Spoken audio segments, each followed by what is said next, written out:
तेरे कत्ल पे मैं भी चुप था, मेरा नंबर अब आया। मेरे कत्ल पे तू भी चुप है, अगला नंबर आ। बुरा ये है कि रामपुर में कत्ल जो है वो संविधान का, लोकतंत्र का और लोकतंत्र के साथ जो हमारी भावनाएं जुड़ी है उनका कत्ल किया जा रहा है। मैं शुक्रिया अदा करता हूं कि रामपुर को यह अवसर जल्दी मिला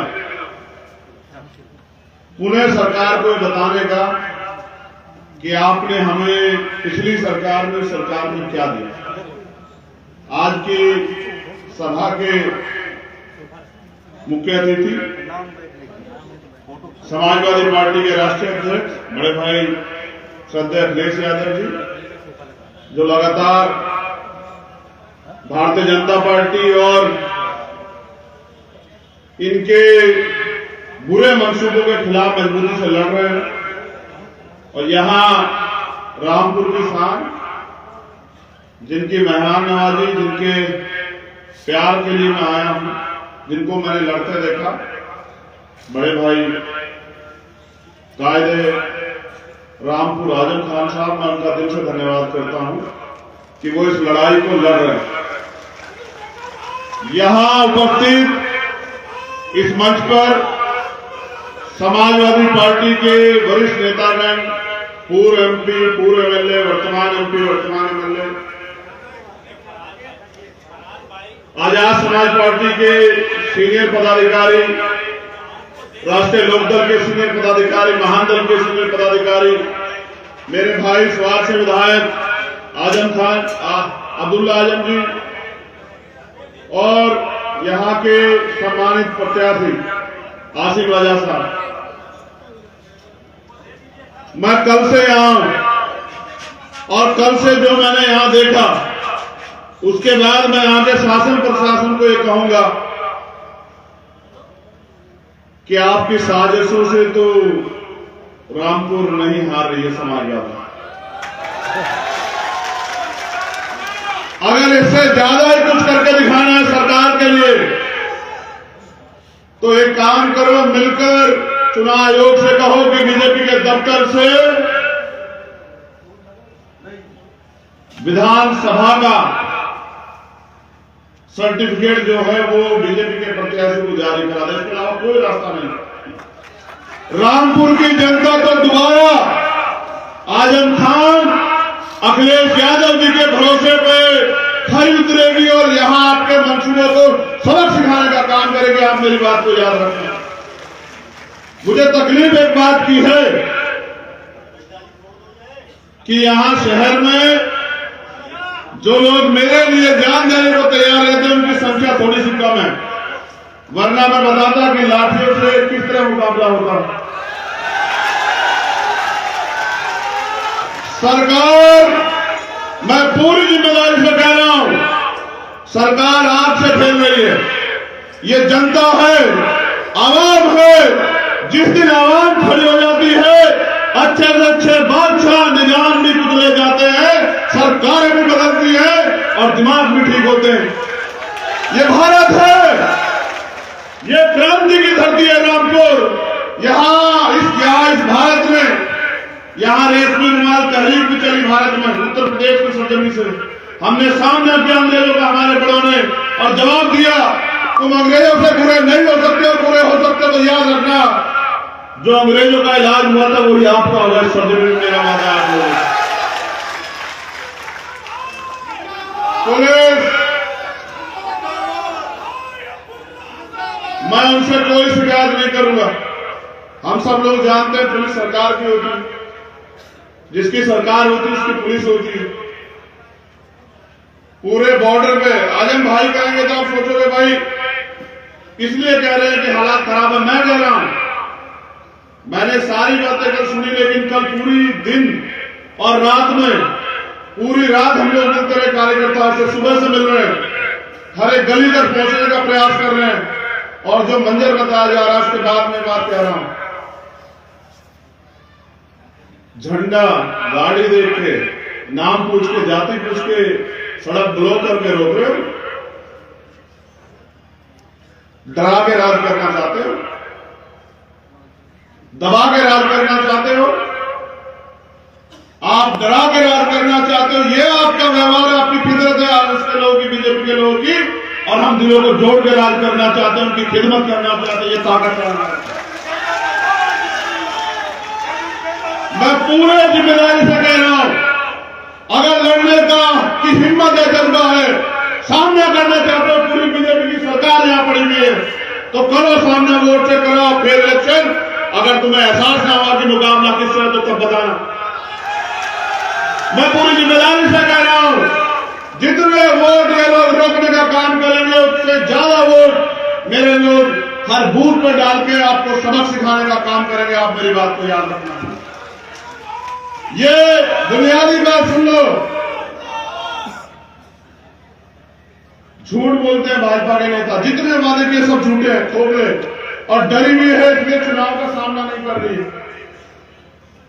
मैंने यहां भी देखा, मैंने पूछा आलम भाई से कि ये लोग क्यों चले गए, तो वो चुप हो गए, क्या मैं कुछ कहना नहीं चाहता। तो मैंने पूछा आम आवाम से पूछ लेते हैं, तो पता लगा कि जो भी कन्वेंशन के लिए निकलता है, समाजवादी का झंडा पकड़ के रात में पुलिस चली जाती है और कहती है क्या तो बीजेपी ज्वाइन कर लो, वरना सुबह इस घर पे ताले लग जाएंगे। मैं ये पूछना चाहता हूं, कितने घरों पे ताले लगाओ? इसलिए सरकार में आए हो कि लोगों के घरों पे ताले लगाओगे? इसलिए सरकार में आया कि गरीब के, कमजोरों की के साथ अन्याय करोगे, इसलिए सरकार में आए हो? डबल इंजन की सरकार बताते हो, डबल इंजन की सरकार नहीं है। दोनों हाथों से मजलूमों को, गरीबों को, किसानों को, नौजवानों को, महिलाओं को किस तरह लूटना है, ये वो लूटने वाले डबल इंजन की सरकार है।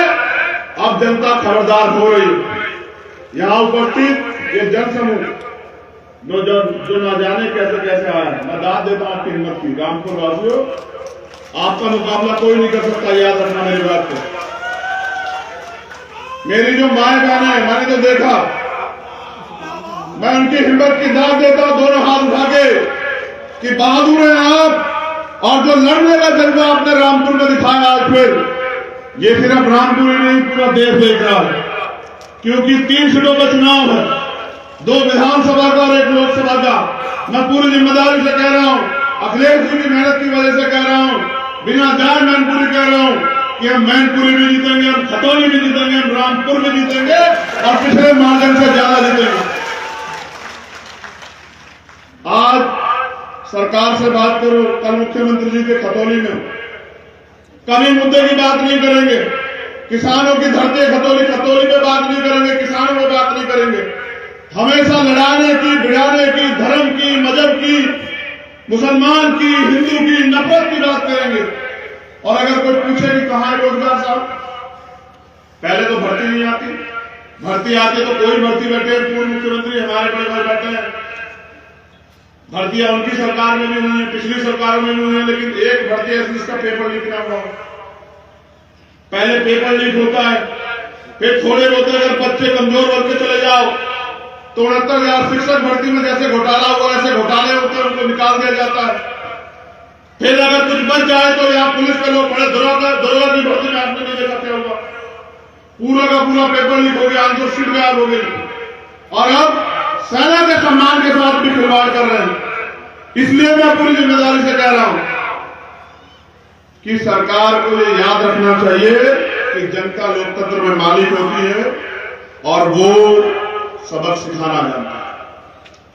चुनाव आयोग दिखाई देता आपको नहीं? हमारी सभी सम्मानीय नेता लिख रहे हैं, अधिकारियों से बात कर रहे हैं, कोई जवाब नहीं। जवाब कहां से आ जाएगा भाई?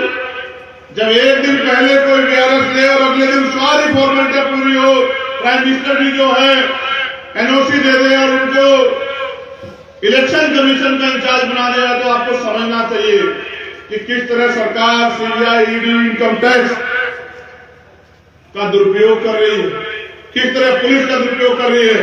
भाई पुलिस आपके दिखाओ मुकदमे, धारा इनको लगाओ धाराएं, करो कत्ल, जो मना करो, आवाम है फैसला लेगी और 5 तारीख को बताएगी आपको राम कांग्रेस के अपने चुनाव में कि जनता से बड़ा कोई नहीं और जनता से टकराने वाले का अंजाम क्या होता है। आज मैं यहां इसलिए पिछली गलतियों से सीख लेके कि मेरे कंधों पे बड़ी जिम्मेदारी जो अन्याय आज मजलूम सह रहे हैं उनकी उम्मीदों को टूटने नहीं देना है। आज लोकतंत्र खतरे में, संविधान खतरे में और लोकतंत्र में जनता तय करती है कि आगे कौन बढ़ेगा, लेकिन यहां तो जनता को रोका जा रहा है। चंद लोगों से चुनाव कराना चाहते हैं। अगर बीजेपी ने वास्तविकता में यहां के मुख्यमंत्री ने कुछ काम किया होता तो काम गिनाते। अभी तो ये गिना रहे हैं कि मैंने आजम खान को कितना दर्द दिया, मैंने अखिलेश यादव को कितना दर्द दिया, मैंने समाजवादी के अन्य नेताओं को कितना दर्द दिया, मैंने आरएलडी वालों को कितना दर्द दिया और सब लोगों को कितना दर्द दिया। मैं तो निर्दोष होते हुए 16 महीने जेल में रहा, रासुका लगाई गई, दवाई इलाज की जरूरत पड़ी तो इलाज बंद कर दिया गया, परिवार से मुलाकात बंद कर दी गई। जब मैं कल सुन रहा था अपने बड़े भाई को तो मेरे याद आ रहा था, मैं भावुक हो रहा था कि देखो किस तरह का सामना करना पड़ता है। और दोष क्या है कि मैं अपने लोगों की आवाज उठा रहा था, राजन भाई यहाँ कौन की आपकी लड़ाई लड़ रहा है, बस ये दोष है आपकी चोरी किसी की नहीं की है उन्होंने। ये समझना पड़ेगा आपको कि आपके वजूद को, आपके नेतृत्व को निस्तानाबूद करने की तैयारी। गलती मत करना मेरे लोगों, मैं आप सबसे अपील कर रहा हूं। और जो कमी समी रह जाए, अगर ये यहां जोर लगाए तो आप गांव में जोर लगा देना और पूरी जिम्मेदारी से 5 तारीख को साइकिल का बटन दबा के भाई आसिम रजा साहब को विधानसभा भेजने का काम करना, माननीय अखिलेश यादव जी के, जयंत चौधरी जी के, आजम खान साहब के हाथों को मजबूत करना और ये बताना कि अब हम आपकी झूठी बातों, झूठे वादों में और नफरत के झंडे में नहीं आएंगे। हम एक थे, हम एक हैं और डटकर सामना करेंगे। जैसा जवाब हमने अंग्रेजों को दिया था वैसा जवाब इस सरकार को देंगे और अपने अधिकार छीन के लेंगे, लड़ेंगे, संघर्ष करेंगे, झुकेंगे नहीं। क्योंकि अधिकार मांगने से मिलते हैं, अधिकार मांगने से मिलते हैं तो कोई भी ले लेता, अधिकार छीनने पड़ते हैं और ये आपके ऊपर है। रामपुर की जनता मुझे वोट देना पड़ता तो मैं सारी लांगे, सारी कठिनाइयां, सारी कीलें तोड़ के जाता। अब पूरी दुनिया ये देखेगी कि 5 तारीख को आप डरते हो। मुझे पूरा भरोसा कि आप, हो सकता है आपका लहू बहा जाए, हो सकता है आपके रास्ते रोक दे जाएं, आप रोटी खाते हैं, कुदरत ने आपको, प्रकृति ने आपको जीवन दिया, मौत एक बार होती है, लेकिन अपनी क़यादत के फैसले, उनके हाथ मजबूत करने के फैसले, जैसे हालात तो बहुत कम मिलते हैं, साथ देना और इनके हाथों को मजबूत करना। इन्हीं सब उम्मीदों के साथ मैं यहां से अपनी बात को खत्म करता हूं और आपसे अपील करूंगा 5 तारीख को घबराना नहीं। आपका रास्ता कठिन जरूर है, नामुमकिन नहीं। आपका रास्ता कठोर जरूर है लेकिन बुरा नहीं है। किसानों, नौजवानों, महिलाओं, बुजुर्गों, बहनों, 5 तारीख को इंकलाब करना, ऐसी क्रांति की मिसाल जलाना कि सरकार भी याद रखे, इतिहास भी आपको याद रखे। बहुत बहुत शुक्रिया।